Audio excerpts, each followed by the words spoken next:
Education में। MA political science की तीसरी किताब भारत लोकतंत्र और विकास को हम लोग पढ़ रहे थे। इसके अंतर्गत हमारा chapter 1, chapter 3, chapter 4, chapter 5, chapter 7 complete हो चुका है। अगर आपने ना देखा हो तो लिंक डिस्क्रिप्शन में दे रखा है, वहाँ से जाके आप देख सकते हैं। इससे पहले हम लोग राजनीतिक सिद्धांत पहली किताब को हम लोग ने काफ़ी चैप्टर्स ख़त्म कर लिए थे, वो भी ना देखा हो तो लिंक डिस्क्रिप्शन में दे रखा है, वहाँ से जाके आप देख सकते हैं। आज हम लोग को शुरू करना है चैप्टर 8 विधायिका, तो चलिए शुरू करते हैं। आप हमारे लेक्चर का पीडीएफ टेलीग्राम चैनल पर पा सकते हैं, जिसका लिंक डिस्क्रिप्शन में दे रखा है। आप हमारे साथ इंस्टाग्राम पर भी जुड़ सकते हैं, यहाँ पर मैं डेली करंट अफेयर के पोस्ट अपडेट करता रहता हूँ और आप अपनी क्वेरीज भी मुझसे यहाँ पर पूछ सकते हैं। अगर आप नए हैं तो प्लीज़ मेरा चैनल जरूर सब्सक्राइब करें ताकि हर वीडियोस की नोटिफिकेशन आप तक जल्द से जल्द पहुँच सके। विधायिका वर्तमान काल में जो हमारी विधायिका है वह प्रजातंत्र है, अर्थात प्रजा द्वारा नेताओं को चुना जाता है जो कि विधि बनाते हैं, यानी कि जो संसद होती है इसी को हम विधायिका कहते हैं। संसद के अंतर्गत अर्थात लोकसभा, राज्यसभा और राष्ट्रपति आते हैं, यह सभी हमारे विधि बनाते हैं। आइए इसके आगे समझते हैं। व्यवस्थापिका यह विभाग कानून का निर्माण करती है। जो व्यवस्थापिका यानी कि जो विधायिका होती है अर्थात जो संसद होती है, यह क्या करती है? कानून का निर्माण करती है, जिसके अनुसार कार्यकारिणी शासन करती है और न्यायपालिका न्याय करती है। कार्यकारिणी अर्थात कार्यपालिका जो होती है वह शासन करती है इसी विधि द्वारा, इसी कानून द्वारा, और न्यायपालिका क्या करती है? न्याय करती है। इसी के अंतर्गत क्या करती है? न्याय करती है। विधायिका का क्या है? सर्वोच्च स्थान है। विधायिका का हमारे संसद में, हमारे संविधान में इसका सर्वोच्च स्थान है। विधायिका को संपूर्ण समाज का मस्तिष्क कहा गया है। विधायिका को हमारे संपूर्ण समाज का मस्तिष्क कहा गया है। कार्यपालिका के दिन प्रतिदिन बढ़ते कार्य और महत्व के कारण विधायिका की स्थिति में अधिक ह्रास आता जा रहा है। हमारी जो कार्यपालिका है इसके दिन प्रतिदिन इतने कार्य बढ़ते जा रहे हैं, इसके कारण जो विधायिका की जो स्थिति है उसमें अधिक ह्रास होता जा रहा है। कार्यपालिका को ज़्यादा उच्च माना जा रहा है। कुछ का मानना है कि विधायिका सिर्फ रबड़ की मोहर की तरह है, अर्थात कार्यपालिका द्वारा पहले से बनी बनाई नीतियों पर यह समर्थन देती है या समर्थन करती है। तो विधायिका से आशा ये लगाई जाती है कि यह क्या है? लोकतंत्र की संरक्षक बने, लोकतंत्र को यह संरक्षण प्रदान करे विधायिका। तो इस चीज़ का आशा विधायिका से की जाती है। विधायिका लैटिन शब्द लैक्स, जो अंग्रेजी शब्द पार्लियामेंट का पर्यायवाची है, से बना है, जिसका अर्थ होता है बात करना। तो जो विधायिका जो शब्द है वो अंग्रेजी शब्द पार्लियामेंट से बना है, यह अंग्रेजी शब्द लैटिन शब्द लैक्स से मिलकर बना है। यह शब्द भिक्षुगण जब भोजन करने के बाद आपस में बैठ के बातचीत करते थे तो लैक्स शब्द इसी चीज़ को दर्शाता था। इसी से पार्लियामेंट शब्द की उत्पत्ति हुई, जिसकी पर्यायवाची है बात करना। आगे देखते हैं। भारत की केंद्रीय विधानमंडलों की धुंधली सी शुरुआत 1833 के चार्टर अधिनियम से हुई। इसके तहत पूरे ब्रिटिश क्षेत्र में विधान परिषद की स्थापना की गई। जो केंद्रीय विधानमंडल है इसकी जो धुंधली सी शुरुआत सर्वप्रथम 1833 के चार्टर अधिनियम द्वारा हुई थी। आइए अब देखते हैं इसकी संरचना को। भारत संघ की सर्वोच्च विधायिका का नाम संसद है। जो भारत संघ है इसकी जो सर्वोच्च विधायिका है इसका नाम संसद है।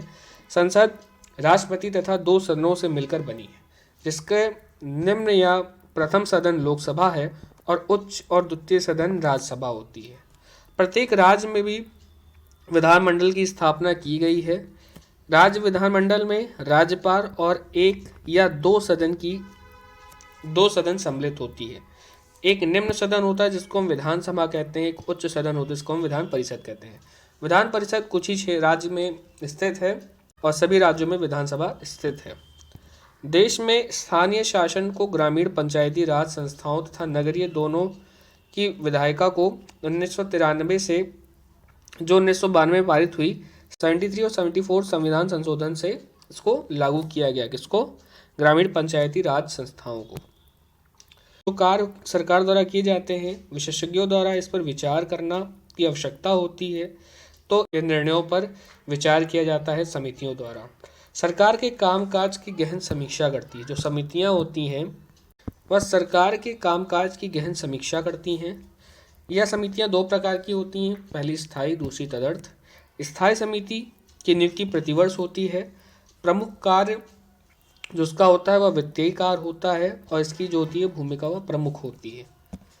आगे देखते हैं इसके एग्जाम्पल। लोक लेखा समिति, प्रकलन समिति या इसके उदाहरण हैं। तदर्थ समिति की नियुक्ति आवश्यकता पड़ने पर की जाती है,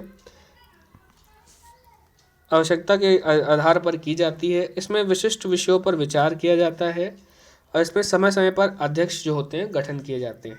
भारत में 1993 से विभिन्न महत्वपूर्ण कार्यों हेतु समितियों का गठन किया जाता है। ऐसी समिति की संख्या 17 रखी गई है। प्रत्येक समिति में 45 सदस्य होते हैं, जिसमें 30 लोकसभा तथा 15 राज्यसभा के सदस्य होते हैं। इनमें से एक सदस्य पीठासीन अधिकारी होता है 1 वर्ष हेतु। तो समितियों आई थिंक आपको समझ में आ गई होगी। समितियों का मेन कार्य क्या होता है, सरकार के कार्यों पर नज़र रखती है, इन पर विचार करती है तथा इन निर्णयों को लागू कराने में सहायता देती है, निर्णयों को लागू करवाती है। आगे देखते हैं संसदीय प्रभुसत्ता। भारत के संविधान में अमेरिका के न्यायिक सर्वोच्चता का सिद्धांत और ब्रिटेन के संसदीय प्रभुसत्ता के बीच आश्चर्यजनक मध्य मार्ग निकाला है। जो संसदीय प्रभुसत्ता जो भारत में जो संविधान है, जो अमेरिका की जो संविधान है जिसमें न्याय को सर्वोच्चता प्रदान की गई है, और ब्रिटेन में की जो संविधान है इसमें संसदीय को सर्वोच्चता प्रदान की गई है, इन दोनों के बीच का मध्यम मार्ग निकाला है भारतीय संविधान में, जिसमें इन्होंने जो न्याय को भी सर्वोच्चता प्रदान की है और संसद को भी सर्वोच्चता प्रदान की है। इसके अंतर्गत आइए देखते हैं क्या है।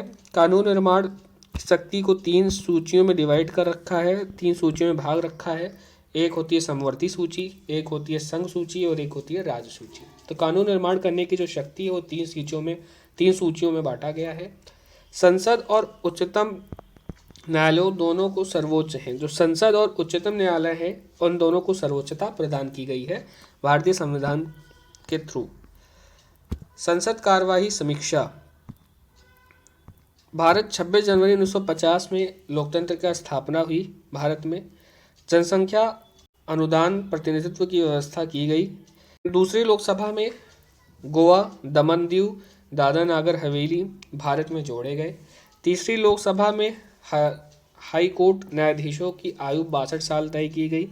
चौथी लोकसभा में कांग्रेस का विभाजन और दरबदल कार्य कानून लाया गया, कांग्रेस का इसमें विभाजन हुआ था। 5वीं लोकसभा में पाकिस्तान से शिमला समझौता हुआ और आपातकाल लाया गया। ऐसे करते करते आज हमारी जो लोकसभा है वो 17वीं लोकसभा है, इसमें विभिन्न कार्य किए जा रहे हैं। इसी के साथ हमारा चैप्टर समाप्त होता है। आइए हम देख लेते हैं इसके हम लोगों ने क्या क्या पढ़ा। विधायिका, इसकी हम लोगों ने प्रस्तावना को जाना, इसकी संरचना को समझा, समितियों के बारे में पढ़ा, संसदीय प्रभुसत्ता को जाना और संसदीय कार्यवाही की समीक्षा को देखा कि कौन कौन सी लोकसभा हम लोग की इस वक्त है। इसी के साथ हमारे चैप्टर समाप्त होता है। धन्यवाद। अगर आपको मेरा लेक्चर पसंद आता है तो इस चैनल को सब्सक्राइब करें, लाइक करें और अपने दोस्तों के साथ शेयर करें। Thanks for watching.